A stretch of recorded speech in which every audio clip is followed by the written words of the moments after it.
जनाब सरकार को नोटिस किया जाए। सेक्शन जो 426 है वो वाज़ेह है कि नोटिस का जिक्र ही जब वहाँ पर नहीं है तो कैसे आप इस्तदा कर रहे हैं बार बार के नोटिस जो है वो इसके अंदर सरकार को भी किया जाए। इलेक्शन कमीशन के वकील मौजूद थे, आर्गूमेंट्स उन्होंने किए और वो ही रेलेवेंट थे और उन्होंने अपने तमाम दलाइल दिए। साथ ये बहाना बनाया गया कि हमें एफिडेविट जो है वो पढ़ना है उसके ऊपर, क्योंकि वो अटेस्टेड नहीं है तो वो हमें जो है जब तक हमारे पास रिकॉर्ड ना हो तो हम कैसे देख सकते हैं जी, कह सकते हैं जी कि ये एफिडेविट जो है वो ओरिजिनल है। तो ये भी एक बहाना बनाया गया सिर्फ़ और सिर्फ लिंगर ऑन करने के लिए। आज केस की समाअत जो है मुकम्मल हो गई है। चीफ जस्टिस साहब ने फ़ैसला जो है महफूज कर लिया है। हमें पूरी उम्मीद है कि इसके अंदर, क्योंकि ये शॉर्ट सेंटेंस है, 3 साल सज़ा है, इसके अंदर खान साहब की बेल जो है वो हो जाएगी।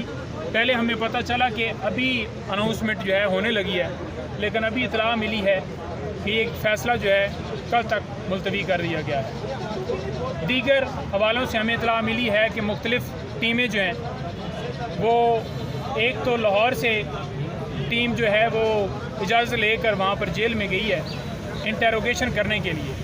मैं उसके ऊपर वाज़ा करना चाहता हूँ कि खान साहब ने तमाम सवालात के जवाब, हमारी लीगल टीम जिसमें अली भुट्टर साहब, इंतज़ार, हम सारे वहाँ पर मौजूद थे और तमाम सवालात के जवाब खान साहब ने वहाँ पर दे दिए। सवालात यही पूछे गए कि आपने हमला करवाया है, आपने इदारों के ऊपर तोड़ फोड़ जलाओ घिराव का कहा है, और खान साहब का आगे वाज़ेह जवाब ये था कि कोई ऐसी एविडेंस ले आएँ जिसमें मैंने ये कहा हो कि आपने जलाओ घिराव करना है, तोड़ फोड़ करनी है, अमलाक को नुकसान पहुंचाना है। तो कोई ऐसी वीडियो, कोई ऐसी एविडेंस जो है उनके पास नहीं थी। और खान साहब ने वाज़ेह कहा कि पुरअमन एहतजाज आईन पाकिस्तान हमें इजाज़त देता है। पुरअमन एहतजाज लोगों ने इसलिए किया क्योंकि मुझे 9 मई को अगवा किया गया इस्लामाबाद हाई कोर्ट से, और वो वाज़ेह तौर पर सुप्रीम कोर्ट ने कह दिया कि ये गिरफ़्तारी जो थी ये गैर कानूनी थी, गैर आइनी थी।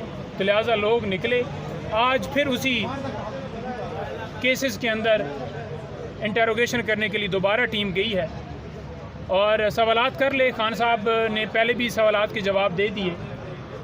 फ़र्क फरीद बलोच साहब का फ़ैसला बड़ा अहम है इसमें। उन्होंने अपने फ़ैसले के अंदर वाज़ेह कह दिया है कि जब बंदा एक जेल के अंदर या किसी कस्टडी में मौजूद है तो वो कैसे किसी को इंस्टिगेट कर सकता है कि आप ये काम करें।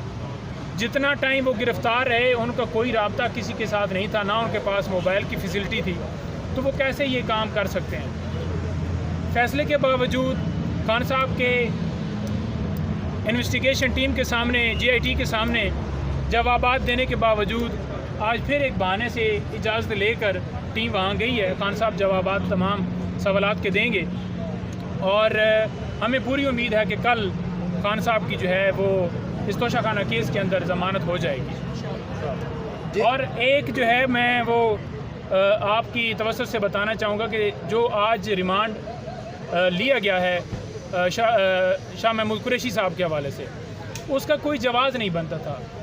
जितनी दफ़ा उनसे सवालात किए गए उन्होंने तमाम सवालात के जवाब दे दिए। उसके अंदर रोल जो उनका डाला गया है कि सियासी मकासद के लिए इस्तेमाल की। उन्होंने कहा जी कि साइफ़र जो ओरिजिनल फॉर्म में इस वक्त फ़ॉरेन ऑफिस में मौजूद है, और वो FIA की टीम ने भी ये वाज़ेह वहाँ पर कहा जी बिल्कुल जी है, वो वहाँ पर मौजूद है। तो जब साइफ़र ओरिजिनल फॉर्म में मौजूद है तो उन्होंने डीक्लासीफाइड फॉर्म में जो कापियाँ आ गई थी वो भिजवाई, वो भी लीगल तरीके से PM को वो भिजवा सकते थे। तो उन्हें बेकसूर तरीके से वहाँ पर रखा गया है। FIR भी बिल्कुल झूठी है और इंटेरोगेशन जो उनसे की जा रही है, एक ही सवाल बार बार किए जा रहा है, कोई जवाब नहीं है उसके अंदर। जी कोई सवाल? जेल में सहूलियात के हवाले से जो वज़ीर जो हैं IG के जेल खाना जात ने रिपोर्ट को पेश की है, उसमें कहते हैं सारी सहूलियात दे दी गई। क्या लेटेस्ट इन्फॉर्मेशन क्या है सहूलियात के हवाले से? लिस्ट जो है वो जारी की गई है जिसमें कहा गया है कि खान साहब को देसी घी के साथ देसी मुर्गी वगैरह भी अवेलेबल है, और पूरी एक लिस्ट दी है कि ये सारे खाने मौजूद हैं। उसमें कितनी सच्चाई है आप देखें। जेल मैनुअल के मुताबिक तो ना उनके साथ पहले डील किया जा रहा था। आप ये देख लें कि जेल मैनुअल के अंदर क्या कहीं पे लिखा है कि कोई इंटेरोगेशन के लिए टीम वहाँ पर जाएगी और वो तमाम जो सवालात वहाँ से पूछे गए और जवाबात वो TV चैनल्स को दिए जाएंगे। वो किसने दिए हैं? वो किस कानून के तहत दी हैं। फिर 11 जो है लास्ट इसी महीने की, उसको एक होम डिपार्टमेंट की तरफ से नोटिफिकेशन होता है फैसिलिटीज़ के हवाले से। 15 तक जो रिपोर्ट आती है जो सेशन जज साहब देते हैं, कोई ऐसा नोटिफिकेशन उसके ऊपर अमल नहीं किया गया। आज भी रिपोर्ट दी गई, लेकिन तब तक हम जो है वो उसकी तस्दीक नहीं करेंगे जब तक कोई इंडिपेंडेंट जो है वो यहाँ से कोई कमीशन या अदालत का जो है वो एडिशनल सेशन जज साहब या कोई नुमाइंदा जो अदालत का वो जाएगा, या खान साहब खुद बताएंगे कि उन्हें किस कंडीशन के अंदर या क्या किया जा रहा है। उसी सेल के अंदर हैं, कोई सेल चेंज नहीं है। ये जब सेल चेंज नहीं है तो फिर क्लास क्या आप कहते हैं कि क्लास के अंदर क्या उन्होंने इम्प्रूवमेंट कर दी है।